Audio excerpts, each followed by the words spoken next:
Rusiyada yaşayotgan Elshad fondining qurg'uvchilarining biri Anvar Abbosov apandim 5-ayning 17-kundan 22-kunigacha Moskva shahrida Sharq Turkistonda begunoh o'lib ketgan shahidlarimizni yod etish nomida shu yerda yashayotgan musulmonlarga uda 5 kun 600 kishilikdan iftorliq berdi.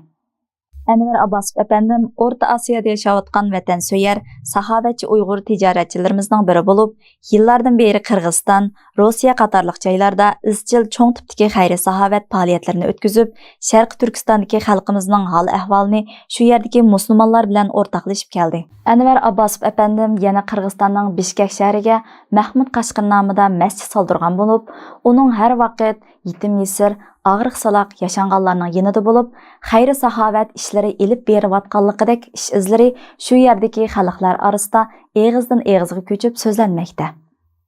5 kunlik iftihar jarayonida Moskva cho'ng masjidining imomi Asqat Hazrat iftorga kelgan bo'lib, mehmonlarga Uyg'urlarning tarixi, madaniyati, urf-odatlari va Sharq Turkistonning hozirgi vaziyatini anglatdi.